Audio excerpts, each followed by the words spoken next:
미국 증시, 고용 거품에도 9월 인하 신호의 반색, 나스닥 0.57% 상승 마감. 뉴욕 증시가 동반 강세를 보였습니다. 연간 비농업 고용 증가폭이 대폭 하향 조정됐지만 연방고객시장위원회 위원 대다수가 10월 회의에서 9월 금리 인하를 지지했다는 소식이 주가를 떠받쳤습니다. 21일 뉴욕 증권거래소에서 다우존스 30 산업평균 지수는 전장보다 55.52포인트, 0.14% 오른 4890.49의 거래를 마감했습니다. 스탠더드 앤드 푸어스 S&P 500 지수는 전장보다 23.73포인트, 0.42% 상승한 5620.85를, 나스닥 종합지수는 전장보다 102.05포인트, 0.57% 뛴 17,918.99의 장을 마쳤습니다. 미국의 고용 정치는 약세 재료로 작동했지만 9월 금리 인하 기대감이 이를 상쇄했습니다.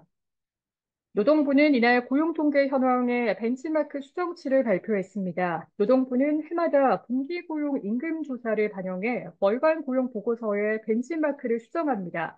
당해 3월까지의 12개월치 지표는 8월에 예비치가 발표되고 확정치는 이듬해 2월에 나옵니다. 이날 발표된 건 올해 3월까지 12개월간 비농업 부문의 신규 고용자 수를 수정한 예비치입니다. 작년 4월부터 올해 3월까지 신규 고용된 사람 수를 더 정확하게 집계하겠다는 의도입니다. 노동부에 따르면 해당 수치는 81만 8천 명 하향 조정돼 기존 수치였던 290만 명에서 대폭 줄었습니다. 감소폭은 기존의 수치의 약 30%에 달하며 2009년 이후 최대치입니다. 이 같은 소식에 주가 지수는 한때 출렁이기도 했습니다. 과거 수치인 만큼 불확실성 제거로 받아들인 투자자는 지수를 밀어 올렸지만 이내 매도세가 거칠게 나오면서 단기 상승분이 모두 반납됐습니다. 하지만 오후 들어 7월 FOMC 의사록에서 금리 인하가 본격적으로 논의되기 시작했다는 게 확인되자 조금씩 매수 심리가 되살아났습니다. 의사록에 따르면 대다수 위원은 지표가 예상대로 이어진다면 다음 회의부터 통화 정책을 완화하는 게 적절할 것으로 보인다라고 말했습니다. 다수의 참가자는 제약 정책을 너무 늦게 혹은 너무 작게 완화한다면 의도하지 않고 경제 활동이나 고용을 약화시킬 수 있다고 언급하기도 했습니다. 특히 몇몇 위원은 인플레이션에 대한 최근의 진전과 실업률 상승은 이번 회의에서 기준금리를 25bp 인하하거나 그런 결정을 지지하기에 적절한 상황을 제공한다라고 말하기도 했습니다. FOMC 위원들이 금리 인하에 대해 이처럼 구체적으로 논의한 것은 금리 인상 사이클로 진입한 이후 없었습니다. 그만큼 시장은 연방준비제도의 통합 완화 의지에 반색을 표했습니다. 이토로의 뷰케켄웰 미국 투자 분석가는 9월 금리 인하가 거의 확실하다며 8월 비농업 고용 지표가 엄청나게 실망스럽지 않다면 지금 시점에서는 25bp 인하 가능성이 더 크다라고 말했습니다. 주요 이벤트를 소화한 만큼 투자자들의 시선은 오는 23일로 예정된 제롬 파월 연준 의장의 잭슨 홀 연설로 옮겨갔습니다.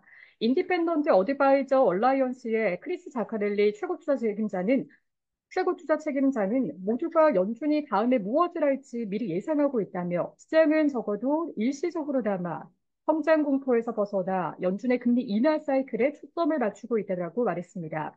이날 월마트 경쟁업체인 대형 소매업체 타겟은 예상을 웃도니 호실적에 주가가 10% 급등했습니다.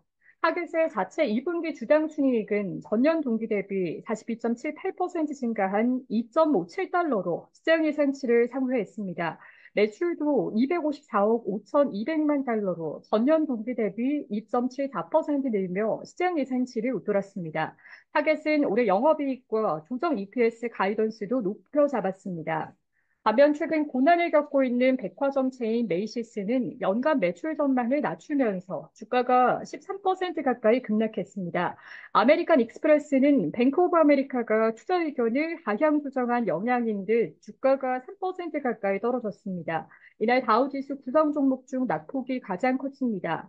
거대 기술기업들은 전반적으로 보합권에서 좋게 오르내리며 다음 이벤트를 기다렸습니다. 인텔은 저가 매수세가 유입되며 주가가 2% 올랐습니다.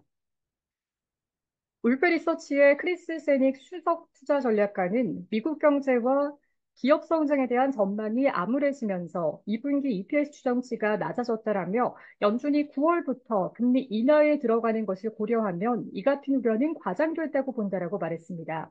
업종별로는 임의 소비재와 재료가 1% 넘게 올랐습니다. 에너지와 금융은 약보합을 기록했고, 나머지 업종은 강보합세였습니다. 시카고 옵션 거래소 패드워치툴에 따르면 시카고 상품거래소 패드워치툴에 따르면 연방기금 금리 선물 시장은 9월 50bp 인하 확률을 35.5%로 반영했습니다. 전날 마감 무렵보다 소폭 상승했습니다. 25bp 인하 확률은 64.5%로 줄었습니다. 시카고 옵션 거래소 변동성 지수는 전장보다 0.39포인트, 2.46% 오른 16.27을 기록했습니다.